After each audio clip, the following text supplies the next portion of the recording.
from the Department of Communication in Phillipsburg. This is a special edition of Inside Government with Cedric Peterson. To our audience here at home and around the world, you are now Inside Government. In this edition of the program, we want to talk to meteorologist Sheryl LeBlanc from the St. Maarten Met Department, and we are in the hurricane season, so that's the reason why Sheryl is with us in this edition of the program. Sheryl, it's great to have you. How are you doing? I'm doing great, Cedric.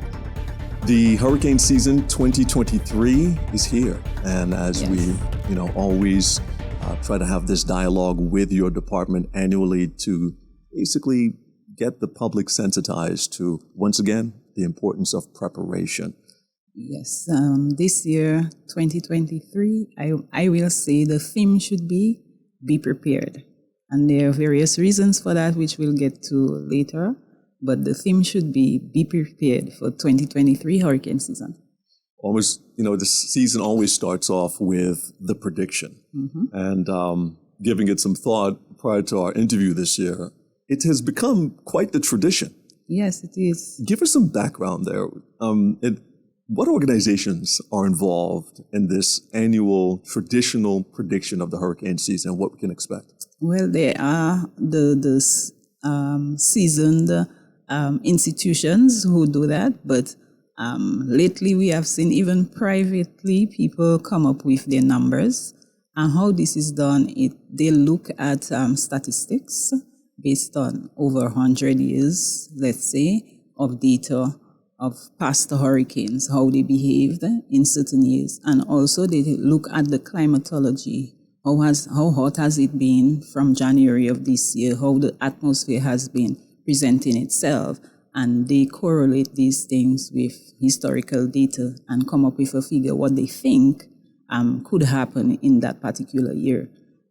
We know a famous Colorado State University, NOAA comes up with its results, AccuWeather. We have institutions in the Caribbean. For the past 2 years, the Caribbean Meteorological Institution have been coming up with predictions. I know a meteorologist in Antigua who for the past 3 years or so has been coming up with numbers. So various people do these things. But to me, I think the predictions mean nothing. We live in the hurricane belt. We live with hurricanes for 6 months of the year. So why not get to know the hurricanes? If you live with someone, you get to know the person, right? So we should be familiar with hurricanes, and whether the predictions indicate above level or below level, we may get hit in either of these years. So we ought to be prepared no matter what the predictions are. So the prediction this year, what has it been coming out of these various sources? What are they saying? This year, there are so many uncertainties in the predictions, because there are phenomena that suppresses hurricanes happening right now, and there are those that increases the development of these systems. So where do we go? And we have no prior knowledge 6 months before, 3 months before, which of these phenomena will be the strongest. So it's very uncertain this year. Some NOAA is going for near normal, because we know on average, in any year, we have 14 named storms, 7 hurricanes, and 3 major hurricanes. That's what happens on average. NOAA does a range, so they have 12 to 17 named storms they are predicting to happen. So this is like near normal. Weather Channel went for 16 named storms, which is a bit above, and Colorado State University is going for 13. So you can see that there is some uncertainty whether it's going to be near normal, below normal. However, there is this phenomenon called the El Nino, which is supposed to be at its peak during our peak of our hurricane season. So most of them are leaning there because El Nino suppresses the development of storms. So they're hoping that this will be the most dominant one taking place this year. So that hurricane numbers will be less. We have observed for the past years, whenever we have El Nino taking place, we have less storms forming in the Atlantic. So is that what's going to happen this year? We do not know, because on the other hand, we have warm sea surface temperatures going on right now from April up to about 2 degrees above normal. The seas are very warm. We also have an above normal monsoons season, which the West African monsoons that produces the tropical waves that come across. On average, we have about 60 tropical waves moving from the African coast through the Atlantic to westwards every year. And this year, it is predicted that this season for the monsoons is going to be above normal. So we are going to have more of these waves moving across, and they are the genesis for the storms and the hurricanes. So we have various things happening. Right. What about the Saharan dust? This one stabilizes the atmosphere, and we often have during the hurricane season plumes of dust traveling through the Atlantic. So it's a give and take. That is why I said the theme for this year is be prepared, because you never know. Yeah, it truly sounds unpredictable as Yes. weather is. The El Nino, La Nina. La Nina. Explain the differences between those two. We have to do this, of course, annually just to increase retention. Break that down for us. Okay. The La Nina is the female side, or the opposite of the El Nino. When there is a La Nina, we have cold sea surface temperatures occurring in the Eastern Pacific. You know that weather and everything that happens in the oceans are teleconnected. So what happens in the Pacific affects the Atlantic Ocean, and it goes around. So whenever there is La Nina, which is the cooling of the sea surface temperatures in the Pacific, our Atlantic Ocean becomes wetter. That's that's what happens. We get wetter, so we get wetter weather. So the past 3 years, we have been having La Nina. So we were having wet conditions, more storms develop during these times. The opposite happens when there is El Nino, where you have the warming of the Pacific Ocean, which is what is taking place right now. The warming of the Pacific, this inhibits storm development in the Atlantic. So we get drier conditions. You would have seen that for the past few months, we are dry. So we have less rainfall, and we have more wind shear, which knocks off the top of any thunderstorms or storms which may try to develop. So this is what most of the predictions are leaning on, that we are going through an El Nino, therefore we will have less storms developing. Having a conversation with meteorologist Sheryl LeBlanc. Stay tuned. Coming up next as we continue our conversation, because we are in the hurricane season. What is predictability like when it comes and looking at the science of climatology and its play on weather? Your understanding of this coming up at the opposite end of this break. Stay tuned. You're Inside Government. It's hurricane season. Are you prepared? Here are a few tips to remember to help keep you and your family safe. 6 hours before hurricane strikes, remember, if you're not in an area that is recommended for evacuation, plan to stay at home or where you are and let friends and family know where you're located. Close storm shutters and stay away from windows. Flying glass from broken windows could injure you. Turn your refrigerator or freezer to the coldest setting and only open it when necessary. If you lose power, food will last longer. Keep a thermometer in the refrigerator to be able to check the food temperature when the power is restored. For the latest weather updates and emergency instructions, turn on your TV and/or radio and visit stmartingov.org. This hurricane season, remember, it only takes one. This public service announcement was brought to you by the government of St. Maarten.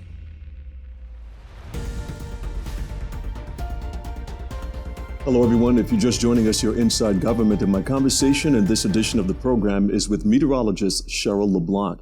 Sheryl, we left off talking about the difference between La Nina and El Nino and the effects that it has when it comes to weather. Now, climatology, define that first and foremost when it comes to talking about weather. What does that mean? Climatology is an average over 30 years. So you take 30 years of data and you average it. So weather is what happens now. Weather is, it's raining in Simpson Bay now. Climate would be During the month of May, it's normally dry. So climate is what happens over a 30-year period, whereas weather is what is happening at a particular place and time. So that's the difference.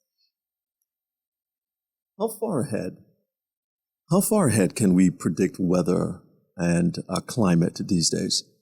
Weather, you can predict weather 7 days, 3 days, but the greater it is, the more uncertain it is.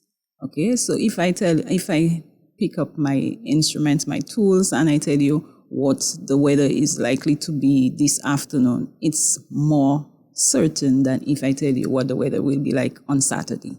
So the further out you go, the more uncertain it is, because the weather is so dynamic that it changes every minute, every hour.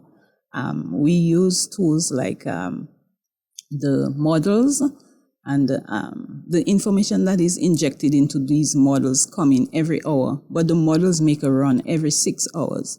So I pick up the models now, I would get the models that ran for 2 o'clock this morning at 06 Zulu, we say. Even if I run the model next hour, I'm using the same thing. So I would have to wait for, let's say, about midday to get the 8 o'clock run to get a more detailed information.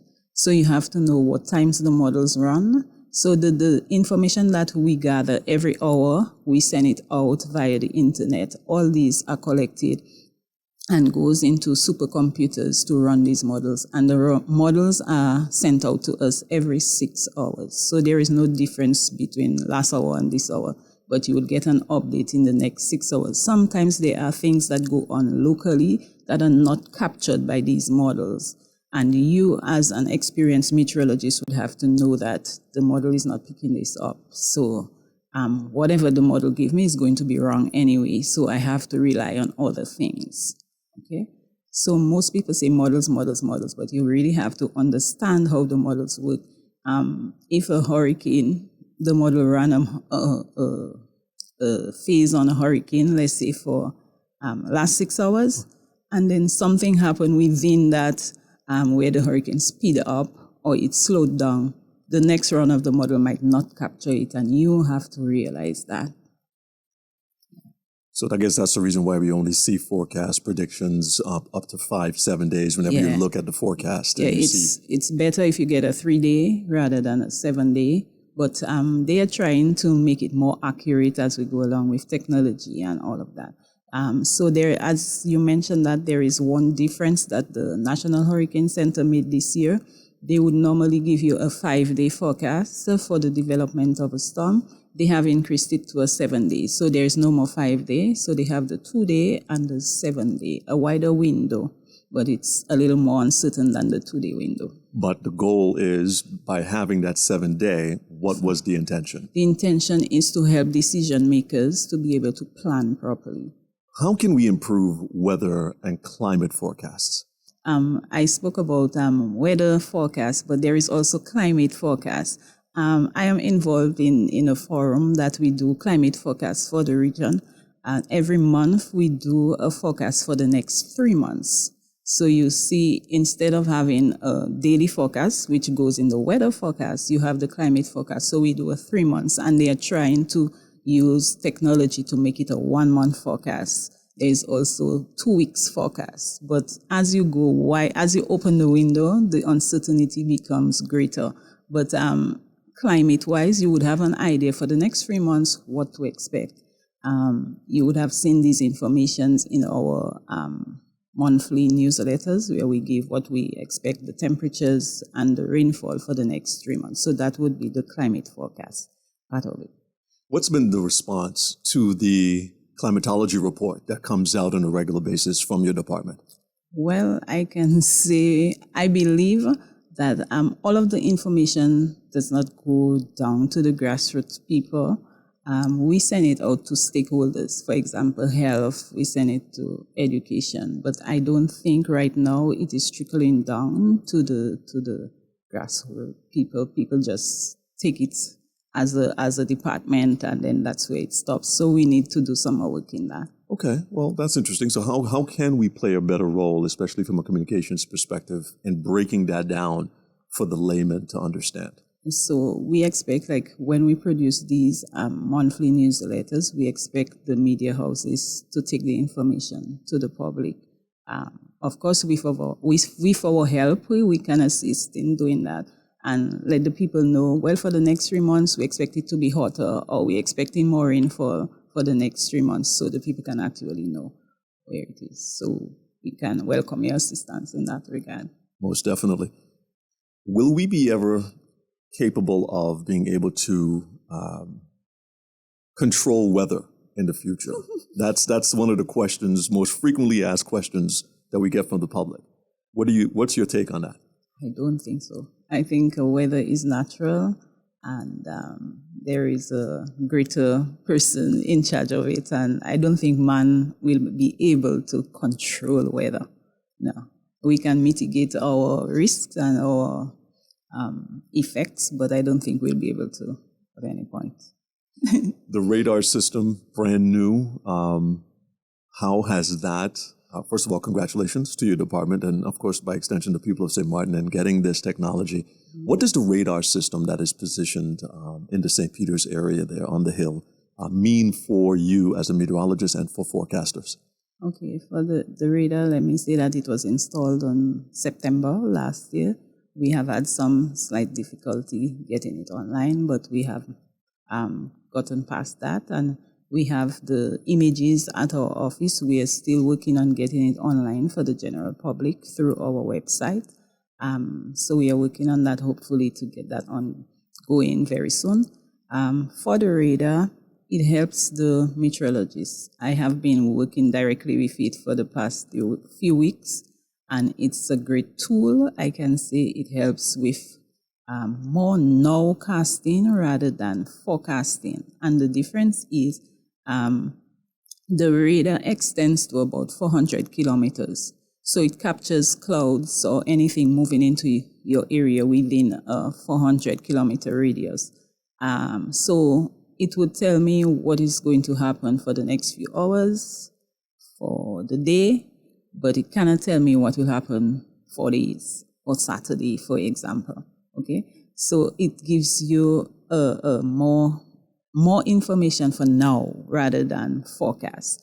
So for the last 2 days ago, we had some rainfall coming in. So we can actually watch the rainfall coming in, and we can say it's over St. Peter's, it's over Simpson Bay right now. And radar gives you more information on rainfall rather than the winds or something like that. So it tells you how much rainfall, the accumulation that you can get from a particular cloud, if the cloud has hail, if the cloud, the constituents of that cloud. So it gives you that kind of information. So far, it has been a very great tool for us.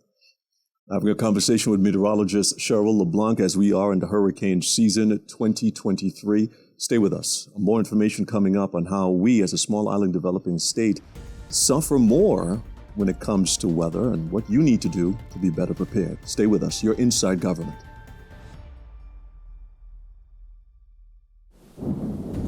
This hurricane season, check in with your insurance agency.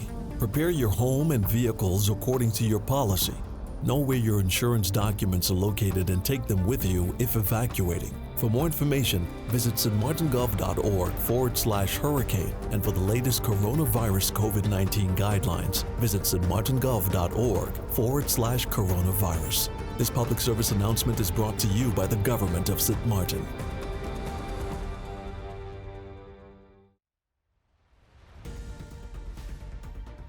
St. Maarten, if you're just joining us, you're in tune Inside Government, and I'm having a conversation with Sheryl LeBlanc, meteorologist at the St. Maarten Met Department. Sheryl, as we head into our final segment here, and we're talking weather, and the small island developing states have a serious issue when it comes with dealing with weather 6 months out of the year. We've seen over the years water has played a major part where flooding has increased. Can we expect more of this? And what can we do, again, talking preparation, to help mitigate some of these challenges that we're facing? The first thing we need to do is to find out what our risks are. And we know when it comes to hurricanes and storms, our impacts are the winds. We have to deal with the winds. So if we had higher elevations, the winds are going to be stronger there. So we need to do whatever we have to do to mitigate against strong winds. We also have to deal with rainfall, heavy rainfall. We have been seeing more intense rainfall in shorter periods of time. So these can bring down our hillsides. So we have to watch where we build, how we build along the hillsides and our roadsides. And the third one is storm surge. Along our coastlines, what we do, how we do it, what barriers we have. So we need to know what our risks are. We know with climate change, we are seeing everything intensifying. So we are having stronger storms. So we'll have stronger storm surge. We are going to have more heavy rainfall in shorter periods of time. And the opposite of that is also we are having drier conditions as well. So what do we do to mitigate that? So to me, the most important thing is to see what are our risks and how we can mitigate that. So what we're seeing, especially when you mentioned there, the drier temperatures, drier conditions. So now we're talking like sea surface temperatures being warmer. Talk about that phenomenon. Sea surface temperatures becoming warmer. This also affects our tourism, our coral reefs. We also see for the warmer conditions where we have less rainfall, so we have drought, agriculture is affected, our groundwater is affected. For here, our pond levels might be dropping when drier conditions. So we need to know if we have to pump water in or if we're having heavier rainfall, when do we pump water out? What resources do we use for these kind of things? So it's a long list. We have to sit down and see what are our risks and for each of these effects and how we can mitigate. How can a household take immediate action in preparation for any approaching storm or hurricane? What would be the recommendations from Met Department St. Maarten? From Met, we need to know, first of all, where do we get our information from? Get credible information. We have seen over the years where people just see stuff on Facebook or WhatsApp and then they go with it. You have to know where your information comes from, that it's credible information. You look around your neighborhood, your house, see know your risks. Am I in a low-lying area? Would the rainfall affect me? Am I at an elevation? Is the wind going to affect me more?